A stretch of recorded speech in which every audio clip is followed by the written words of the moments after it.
I'm Elizabeth Laird. I direct the Equity and Civic Technology project at the Center for Democracy and Technology, which is a nonprofit, nonpartisan organization that is focused on advancing policies and practices related to the use of technology that both leverage all of the good things that technology can bring, but also guard against all of the harms, especially to individuals. So my background is I worked in public agencies before I took this job. So I spent 5 years working in 2 different states in state education agencies on various issues related to data technology and privacy. And what I'm going to talk to you about today is a type of technology that we've seen really rapidly expand, largely as a result of COVID and the classroom moving from the school building to the home, and the good work that schools did in terms of getting students and their families devices, but also the research that we focused on have been, what are some of the strings that are attached to those devices, and could they be unintentionally causing harm that what it on its face seems like something that's really helpful? Could there actually be some harm that's coming along with it? So in terms of our session today, I've started intro, you know me. I'm going to talk through some research that we conducted over the summer. Then I'll follow up with some policy actions that we've taken, and would love to hear from you about how this issue is popping up in your work, if and what ideas you might have about how we can work together or work that your organization is already doing to address some of these harms, and then I'll wrap up and talk about next steps. So one thing I just wanted to call out is that I'm just going to go through our high-level findings today. We have a lot more data that goes more deeply into different topics than the time I have today to cover. So the slides will be uploaded. I know you can actually see the link here, but behind the research that I'm showing, we have a full report as well as many slides that provides much more detail. And then we're currently in the middle of a policy campaign where we are doing deeper dives on some of the more troubling areas of our research. So a couple of weeks ago, we released some additional research and data related to how these tools are targeting LGBTQ+ students. So that's available on our website. And then as of this morning, we released new research related to mental health in students with disabilities. So if I don't cover information related to that and you're curious about what else you might have, and I'm happy to talk about that too. And then coming up, we are co-hosting a webinar on November 17th with CLASP, and we are going to be releasing new data related to the intersection of student activity monitoring and discipline, as well as how it can be used to initiate law enforcement contact. So that is in the works, and we'll be releasing that in 2 weeks. And if you do want to know more about mental health in students with disabilities and you're not conferenced out, we are hosting a webinar today at 4 o'clock with the National Center for Learning Disabilities to talk about this issue in more detail. So I'm not going to read this slide to you. The point of this slide, though, is that since the pandemic started and this issue of tracking what students are doing online, especially through school-issued devices, came on our radar, we've been very active around doing advocacy and research around it. So our research has been cited by Congress in letters to companies that provide the services. We've been submitting comments to the FCC. We've sent them a coalition letter saying that they need to clarify a certain aspect of the Children's Internet Protection Act, which we believe is sort of leading to the adoption of this technology. In addition to that, we're seeing some efforts at the federal and state level to hold companies accountable. So in particular, Senator Warren's office and Senator Markey's office released a report around the practices that these companies are implementing. Some highlights include that they have not done any research about whether their tools disproportionately flag certain groups of students, and they say they're not doing it because of privacy concerns. And then we've also seen some efforts at the state level to just flat out ban this technology and its use in schools. So happy to talk more about that later, but just wanted to sort of set some context that we've been very active on this issue for the last couple of years. So the research I'm going to talk to you about is based on some surveys that we did of parents, teachers, and students. And the reason that we focus on their perspectives is because they are often missing from conversations about data technology and policy in a school setting. which if you've been working on this for a while is probably not news to you, although it feels very counterintuitive because arguably they have the most to gain or lose by the deployment of technology. And then there's just in terms of the number, the sample size, you can read that on the slide. So when we looked at the data, this was administered over the summer and it was actually right in the wake of the Uvalde school shooting, which almost certainly affected some of our responses. Here are sort of our top findings. And what we really focused on this year was not just how the software works, but what is the impact that it's having, and especially impact on certain groups of students. And so one thing, and this is, is what was honestly the most surprising, was how widespread this practice is. But we found that students are at risk of increased interactions with law enforcement, which is not surprising.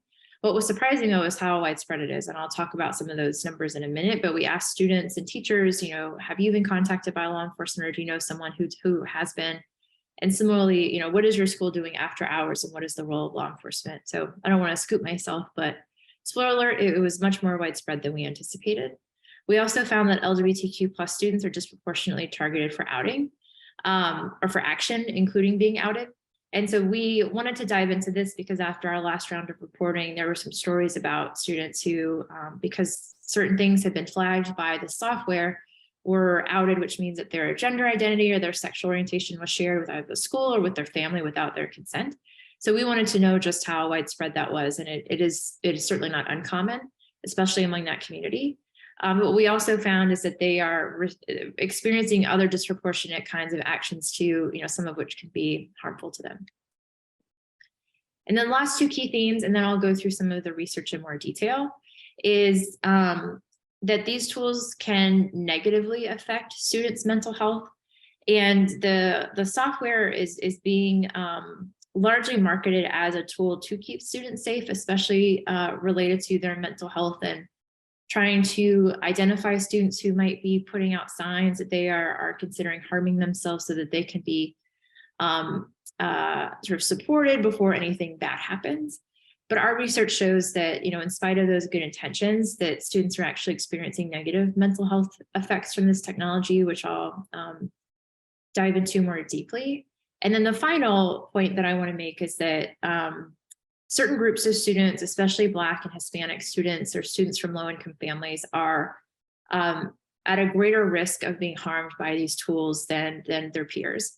And part of that is attributed to the fact that these students are more likely to need to rely on school-issued devices, which means that they are more likely to be tracked than their peers who may be more affluent, may have their own personal device and can essentially afford privacy.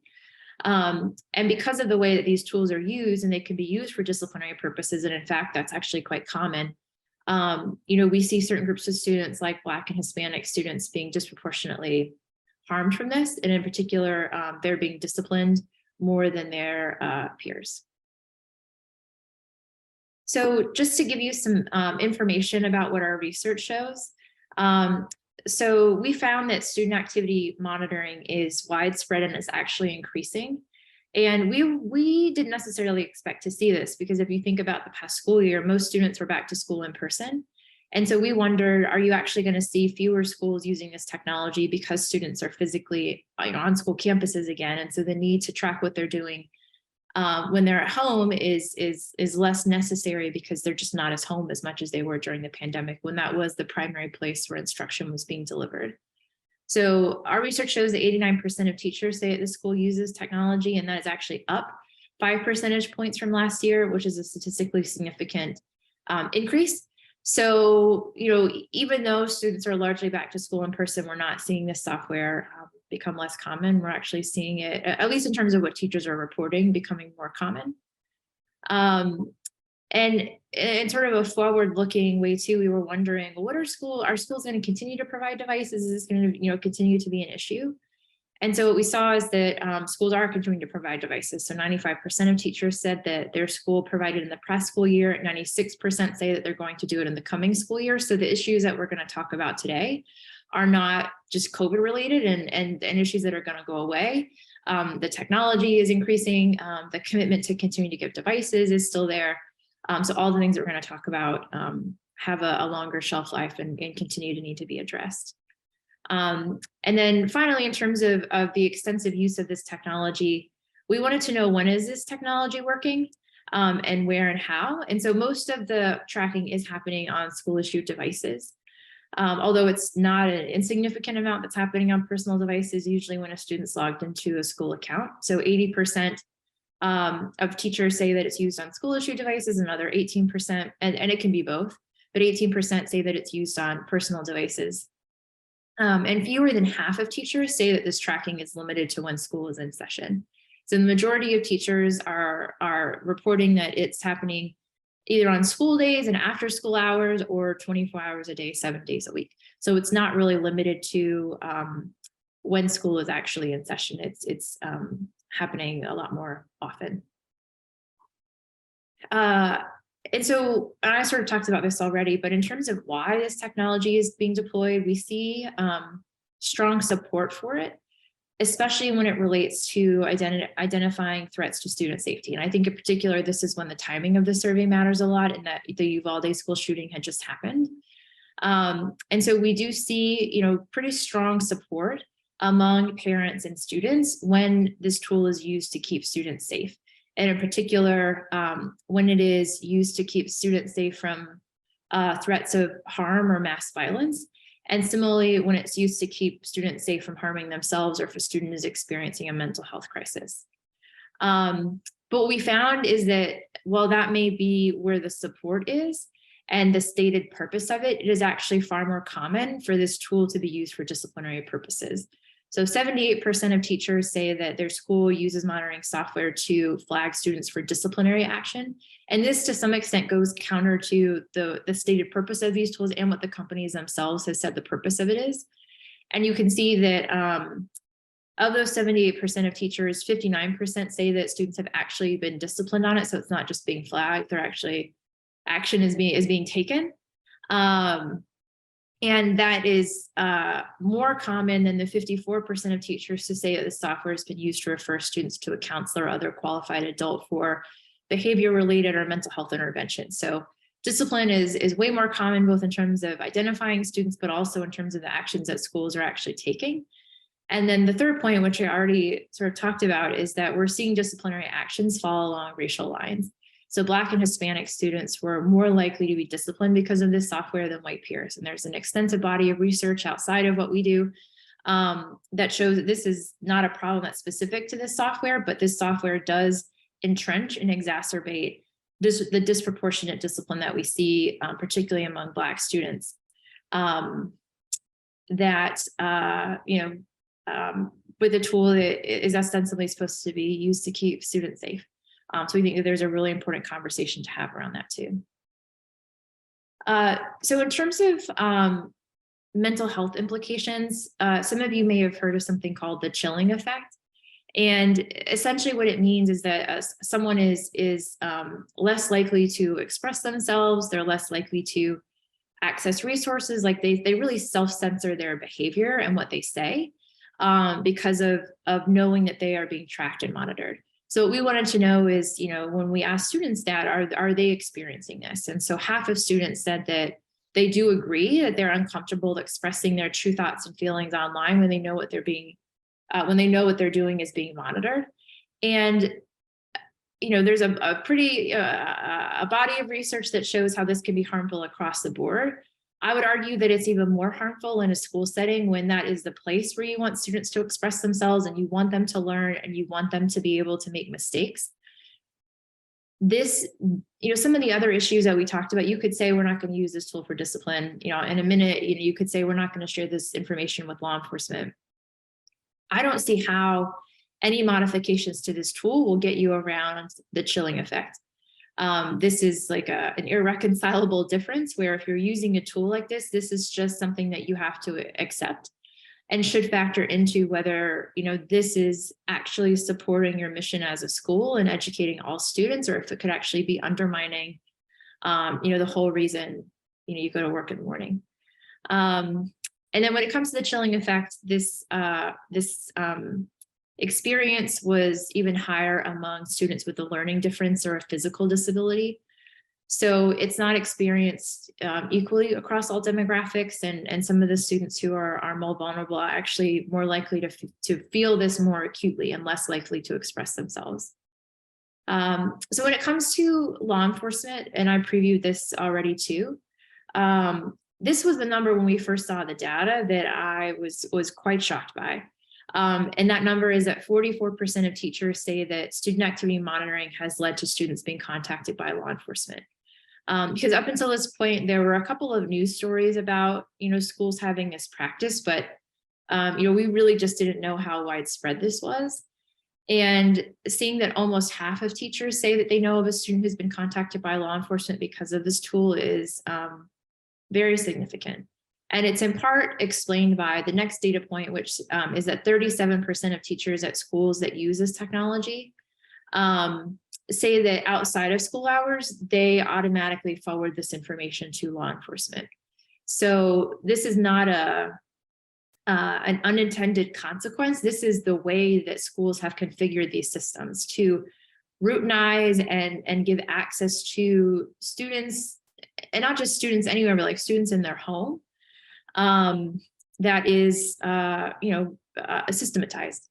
And we've been sort of getting more questions too about what this looks like in a post-Dobbs world, where, certain reproductive health decisions and accessing information could be criminalized. These very tools, and because this information could be going directly to law enforcement, could also be used in those contexts too. So this is like a particularly jarring number, I think, and one that I don't, most parents and communities are not aware of this sort of data flow being in place. And then when it comes to LGBTQ plus students, 29% of LGBTQ plus students we surveyed said that they or someone they know has been outed because of this software. But not only that, they are more likely to be disciplined because of this technology and to be contacted by law enforcement for criminal investigation. So it's not just Black and Hispanic students who are sort of feeling the effects of this more acutely, it's also LGBTQ plus students. And it's going beyond outing, they're also being disciplined and being contacted by law enforcement more frequently. And then this next section, I don't always talk about this, but given the audience, I thought it would be helpful to give kind of some insights into what the school experience is like. And this is largely based on what teachers are reporting. But we wanted to know, who is actually responsible for this system, and what happens when the alerts come in, and who's actually responding to them, and what kind of training have they gotten. So we found that teachers are more involved than I think we expected. So 45% of teachers whose school uses this software says that they get alerts at least once a week. So, teachers who are already so overwhelmed, this is something else that's been added to their plate. And then the next statistic is about, well, what kind of training have they received? And so of the teachers who say that their school uses it, which again is 89% of teachers, of that 89%, only 31% of them have received training on how to use these systems privately and securely. So we are giving them this new information that can be quite sensitive, and they have not received training on privacy and how to respond in a secure and appropriate way. The second one is something that I've already talked about, which is just that this monitoring is not limited to school hours. And the second data point I'll call out here is that teachers acknowledge that their school's response to these systems is less effective after school hours compared to during school hours. So most schools are tracking, what students are doing outside of school hours, but their effectiveness in actually addressing it goes down. So I think there's a mismatch there in terms of, the capacity that a school has and when they're actually tracking and monitoring what they're expected to do with it. And then finally, we wanted to know from parents and students, like, what do you know about this? Some of these tools run in the background and there's never a visual indicator to the user that this is even working, that their, information is even being monitored. And that this is what we found. We found that 1 in 5 parents do not know if their school even uses this software, much less what do they think about it and how effective do they think it is? What are they worried about? They don't even know that it's being used. And then, one of the things I get asked about is like, well, don't they sign a form, as if, signing a form indicates a meaningful choice, but we'll put that aside. So we did, hear across the board from teachers, parents, and students that yes, there are forms at play, forms are being signed, there is something that's written on a piece of paper. But what's on the form, they do not agree on. So we asked, does this form address whether your school is using this kind of software and if they're monitoring student activities and when that monitoring is happening and what's being done with it? So 65% of teachers said, yes, our form does say that. And then when we ask students and parents, does the same question, only 39% of students say that it does and 47% of parents. So that could be because, there's different beliefs about what's on the form. It could be that students and parents aren't remembering what's on the form, but what matters is that this form, if you're trying to meaningfully inform and equip students and families to appropriately use devices, this form is not sufficient. So in terms of what we've done with this information, so I already mentioned when we did this research last year, and we for the first time saw how widespread this technology was and understood that school districts in part attribute complying with a legal requirement related to E-rate funding as a reason why they were doing it.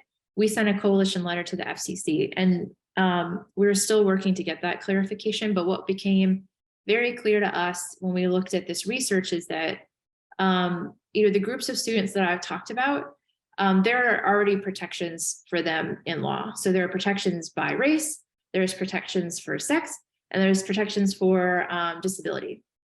And so we worked with a coalition of partners. I think we ended up getting 15 partners to sign on for a letter to the U.S. Department of Education's Office of Civil Rights that oversees civil rights enforcement to say, hey, you all are already responsible for making sure that these groups of students don't experience disproportionate and targeted harm. What you have not done is clarify the application of these existing civil rights laws. So I'm talking about Title VI, I'm talking about Title IX, I'm talking about the Americans with Disabilities Act, that the application of those laws to student activity monitoring is something that needs to happen. Second, that any use of that monitoring that runs afoul of civil rights laws should be condemned, and they should take enforcement action that are resulting in potential and actual discrimination. That discrimination can take place in two forms. One is it can be disparate treatment, meaning that certain groups of students, do not know what that ding means, that there are certain groups of students that are being intentionally and specifically targeted, and we do see evidence of that. There is one of the CEOs of a company that provides this service says, we include search terms like gay and lesbian because we want to identify LGBTQ plus students because we know that they are at greater risk of harming themselves. Well, that is specifically trying to target that group of students. And based on our research, they are not necessarily being targeted for help. They're also being targeted for discipline. They're being targeted for law enforcement contact, for criminal investigation. So certainly there's evidence to show that, disparate treatment could be occurring. There's also disparate impact, which is what a lot of our research shows, which is maybe you're not explicitly saying, we're trying to treat these different groups of students differently, but that's what's happening. So the data around Black and Hispanic students being disciplined more than their peers, students with disabilities feeling like they can't sort of express themselves and how that may create a hostile and uncomfortable sort of learning environment for them. So on the policy front, I think that's one next step that we've taken, is to say, we don't need something new here necessarily. We need you to enforce your existing authority on this new type of technology. And then the second thing that we're working on is we are doing more work around the intersection of student mental health and privacy, because that's the reason that these tools are ostensibly being deployed. And so both looking at what are the harmful ways that this technology can influence and negatively affect students' mental health, but conversely, like, are there ways that technology could support improved mental health outside of this technology? So not just shooting it down, but saying, here are some alternatives for how we might be able to better support students' mental health, because I don't think anybody argues that there's a mental health crisis among youth happening right now.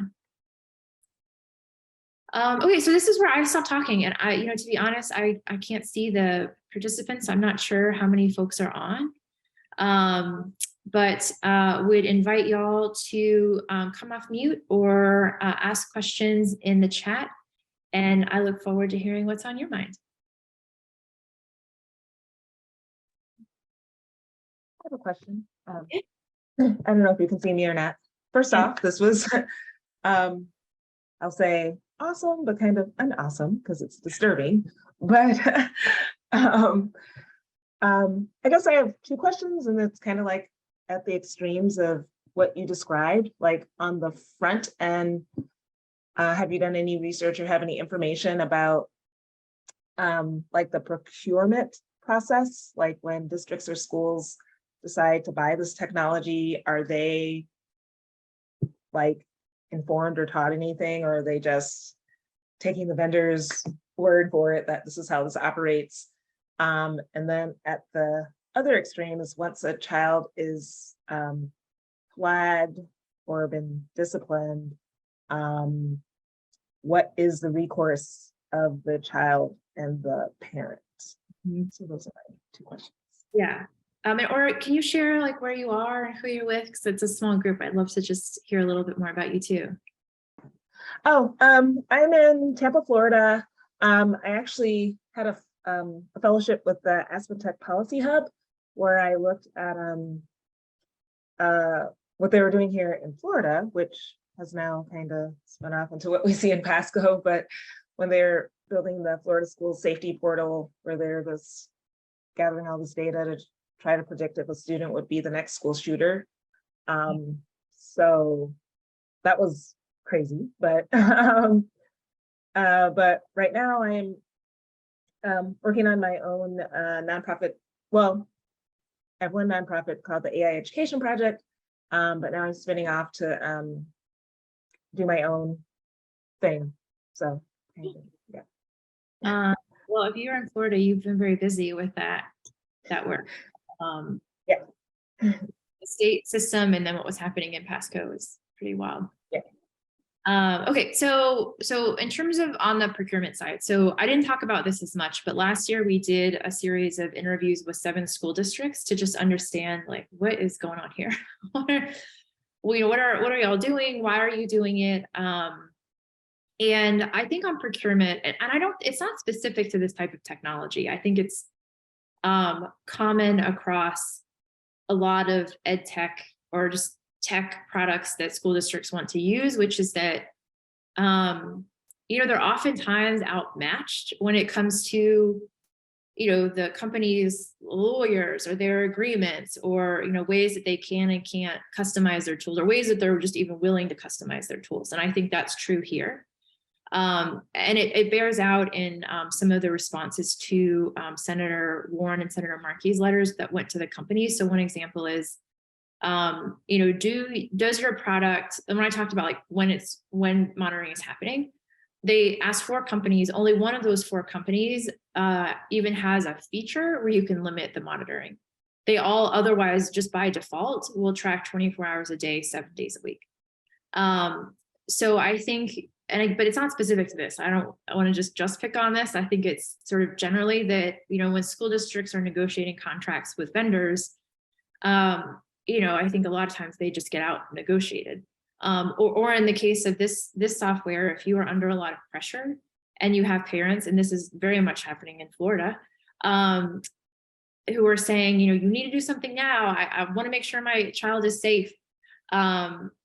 With that urgency, there isn't always time to be, schools don't always feel like they can be thoughtful about some of these decisions. Like they have to demonstrate they're doing something. And so they will just sort of move forward.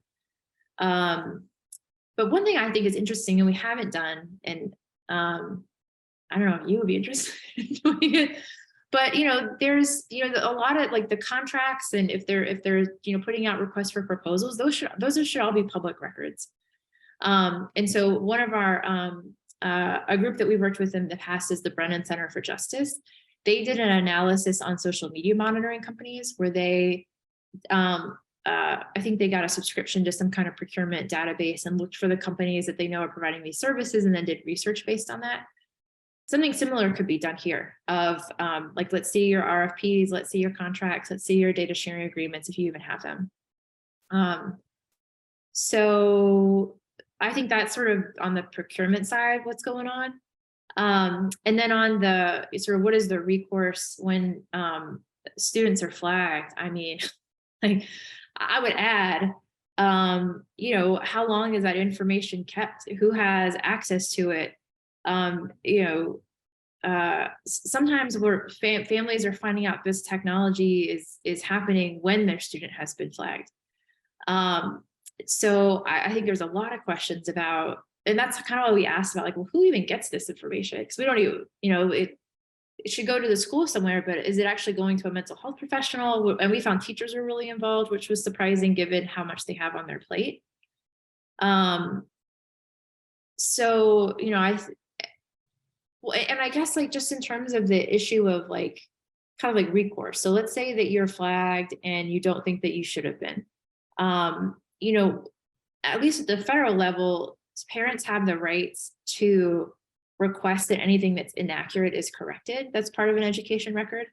But the school gets to make the ultimate call. So they get to decide. And if, you know, the school says that, you know, we don't agree with amending this record that could include a flag for something that, you know, you think, you know, shouldn't be included.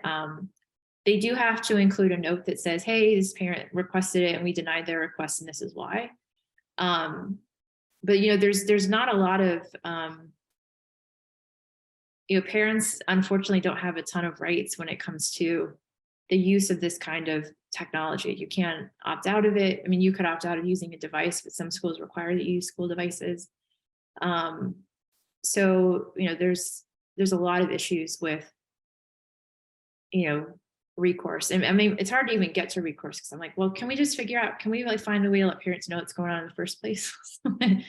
You know, they can get involved and more engaged that way. So I don't know, that's sort of rambling to say that I think it's really tough. And I think a lot, like 1 in 5 parents don't even know that it's going on, much less that they need to be advocating for something different for their child. Yeah. Yeah, I was gonna say that's something I'm really interested in. Like I'll be presenting tomorrow, but I'm more in the like I'm in the ed tech space, but ed tech education, like teaching students and parents, you know, what these technologies are, how they work, and then using that information to somewhat like arm them. Like I'll share a story tomorrow, but the same thing happened with my daughter with the proctoring software they use for exams. And it was just so intrusive. Like she had to do a scan of her ID, a scan of her face, a 360 scan of her room, take a photo of her desktop. She had to give access to her microphone so it could pick up, register any sounds, like if someone's doing it. So it's just like all this data. And of course me, because I do this work, I was just like livid. And I'm like, is there an alternative for her to take this test? And the teacher's like, no, if she doesn't, you know, take it using the software, then she gets a 0. And, you know, of course, the school is like, hey, we've done this to try to prevent cheating, but they're not looking at the unintended consequences, the anxiety that it was causing my daughter. And there's a lot of articles and research out there that shows the anxiety, of course, would be up. So I just wonder if there's any way to do more, say like in the, like the first day of school packet that goes home with all the papers, can there be some explanation or at least something for students? Yeah. Is your daughter, is that an example? Is that in higher ed or K-12? This was when she was at a community college here, and then they're also using it. She transferred and went to a 4-year university.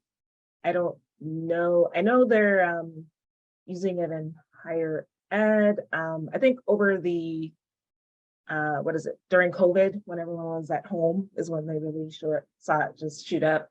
So I know for high schools, but I don't know if for like middle or elementary it was being used. But yeah, the same thing. Like, well, I did a deep dive and I found out, you know, hey, they can keep this data for up to 2 years. The teachers can actually download the videos and watch them. You know, they can download them to their personal laptop.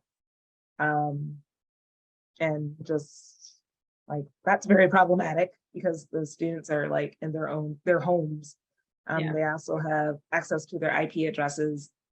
So I just think right now, it just seems like the vendors are able to operate with impunity. So what can you do to push back on that, to give power to parents and students instead of the companies? Yeah.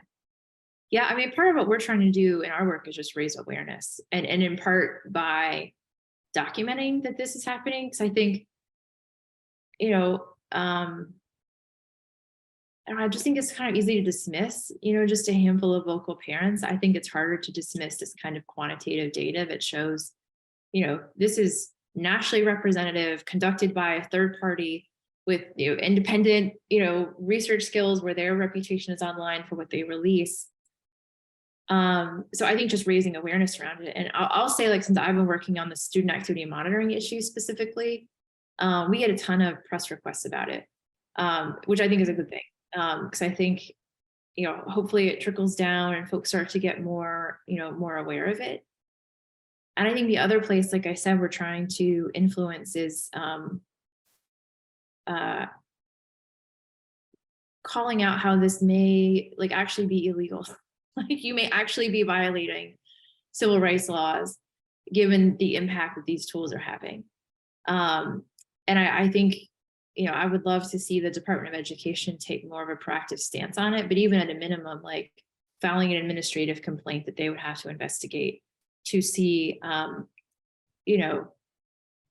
these tools violating, either through disparate treatment or disparate impact, student civil rights. I actually have a question about that, like, because you mentioned Senator Warren, and I forget the other person. So it's a well-known fact that the majority of people in Congress do not understand the technologies that they're passing legislation about. But I had the opportunity to speak with a gentleman. He was in the Department of Ed, but it's more like the small business piece. But we were asking him, is Department of Ed doing anything with AI? And he's like, no, not because they don't want to, but because no one understands it. And so it seems like there's a huge opportunity there to, I don't know, do you do any kind of that work, like educating Congress or? Yeah, we try. And I don't know if you saw, but last month through the White House, they released a blueprint for an AI Bill of Rights. And that included like some high level principles for how to, mostly there was some about, reaping the rewards of AI, or how it can help, but a lot of it was focused on preventing harm. And one of the things that accompanied it was that various federal agencies issued commitments of what their agency would do specific to AI. And the Department of Education issued a commitment of saying, we will give guidance on the use of AI and its relationship with teaching and learning, but it did mention safety and efficacy, which is like the words I'm like looking for. And that they would have that guidance out there by early 2023. So we've been meeting with folks there to try and just make sure that they know we're available and, want to be resources to them. And, my background is in policy, but on my team, there's a senior technologist, there's a lawyer, like we have a really sort of multidisciplinary approach. So I'm heartened to see that they are committing to issue, some kind of guidance by 2023, early 2023, whatever early means. But I think it will likely be the beginning, not the end of a conversation with them. And they do have an Office of Education Technology that's had AI as a priority for a while. But I think it's mostly been about like personalized learning and how do we make AI work for teachers and for students, and like that's important. But some of the work we talked about today, or like what you're talking about with remote proctoring, I think that there is more to learn and engage with them on those things. Okay. So I'm sorry if I'm like picking up, but I just want to know about your. Hi, unless Mohammed wants to come on.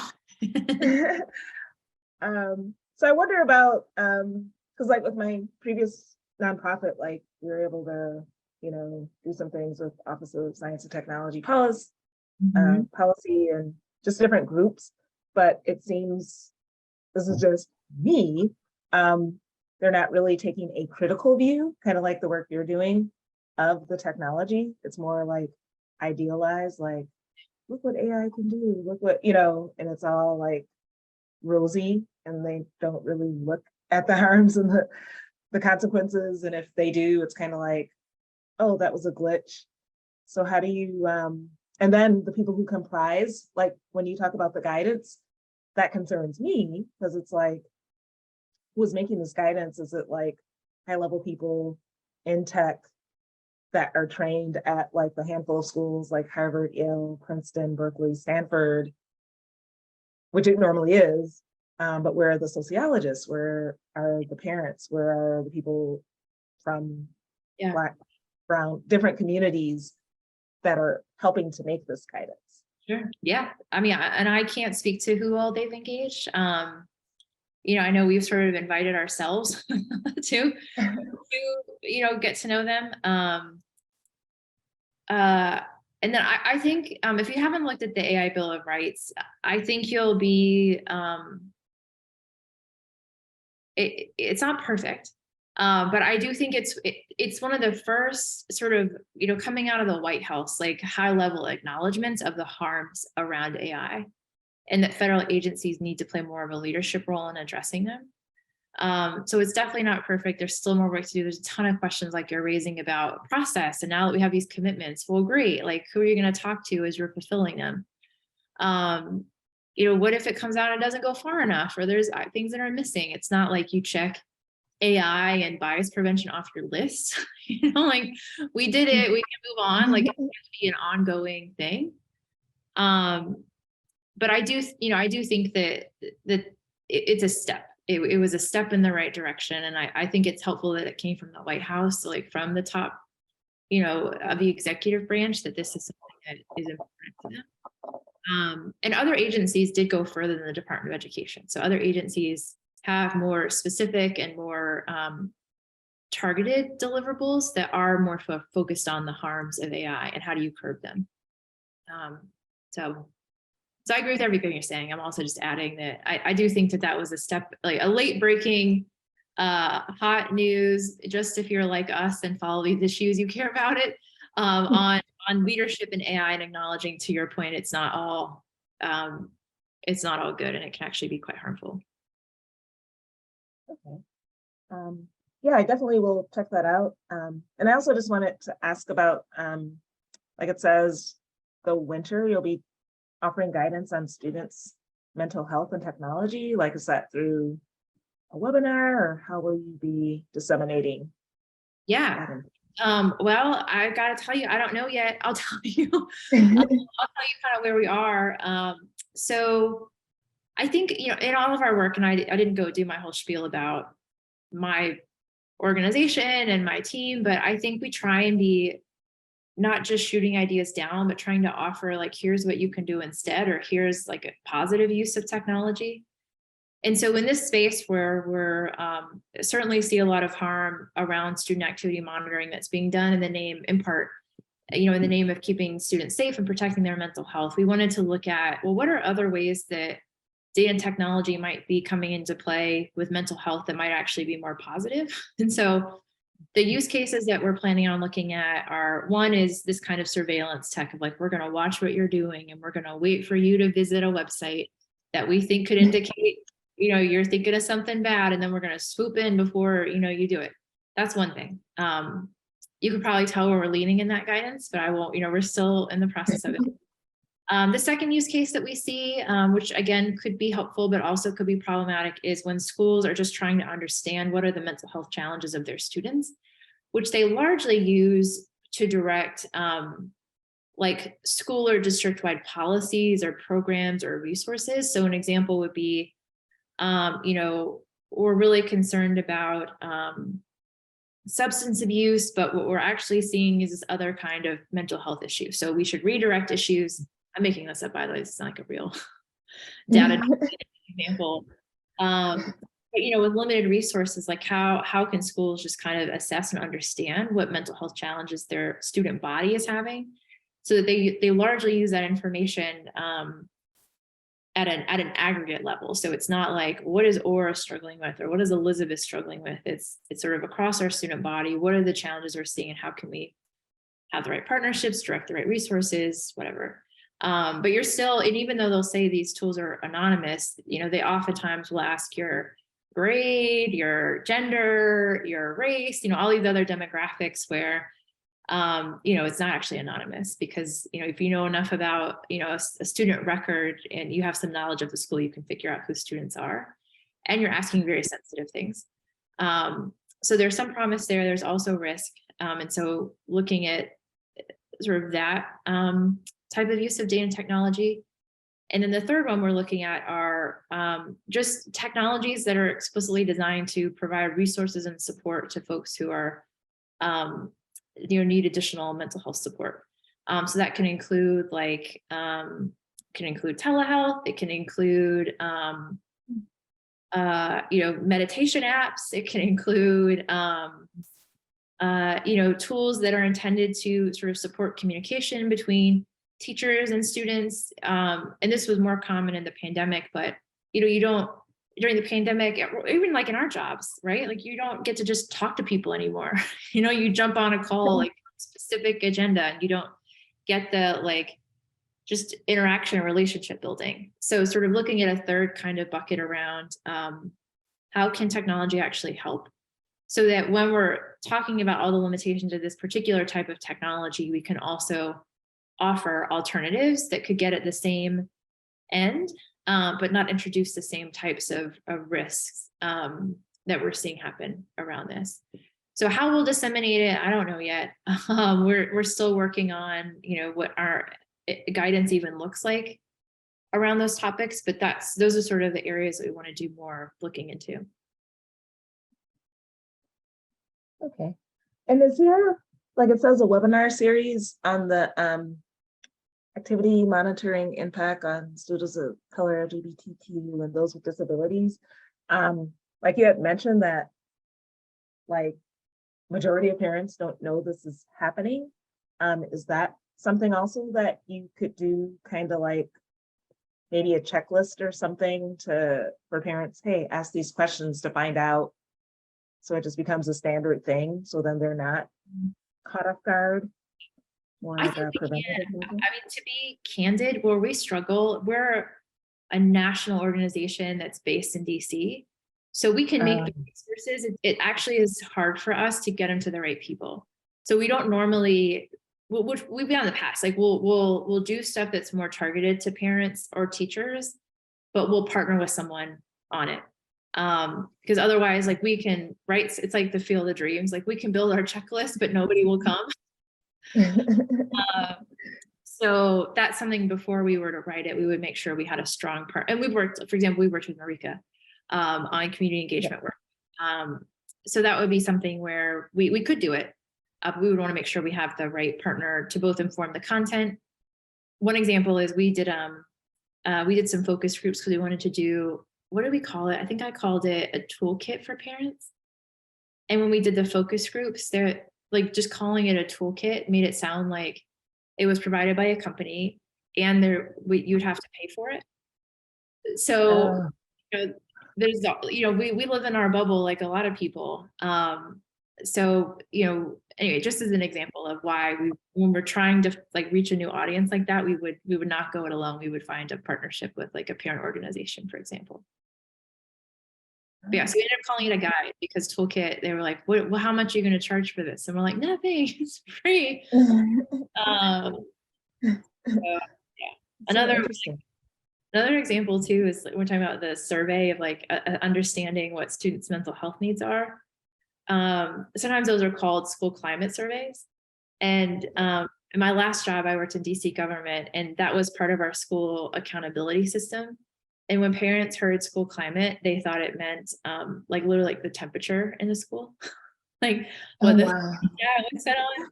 It was just funny, when you do this, you don't even recognize your own jargon or how it comes across. Yeah. So anyway, that's a long-winded way of saying we definitely could do that. We would not do it without a strong partnership with some parent orgs too. And if it's ever helpful to you and you're trying to reach parents, don't call it a toolkit. I just put that down. Toolkit, negative connotation. Do not use. I literally wrote that Call it a guide. Yep. down. Well, and will you make this, because I know you had a bunch of links of things. Is it on your website? Like, I definitely want to I think access and look at. there's somewhere on the conference site that I have not uploaded it. I'm a bad presenter, but I will. I think you can access materials for the sessions somewhere. But if not, you can, I'll put what is that digging sound? Other notifications that say, hey, sessions wrap up in 3 minutes. We have a 5-minute break. See you at 1:20 on the main stage. They're like notifications. Okay. I was like, what is that? Okay. I was just gonna say, this is our email. So if for some reason you can't find the slides, you can just reach out. And if you want to email me directly, it's just my first initial E and my last name, LAIRD, at cdt.org. Okay. Yeah, I definitely would like to. Yeah. Well, thank you for coming. When I saw, there's just a couple people, I was like, oh no, but this has made it so worth it. And I just appreciate having a conversation with you and you sharing your story, like your personal experience with some of these tools. And I wish you a very great session tomorrow. Thank you so much. No, this is super, super informative. And I'll definitely be amplifying your work for sure. Definitely.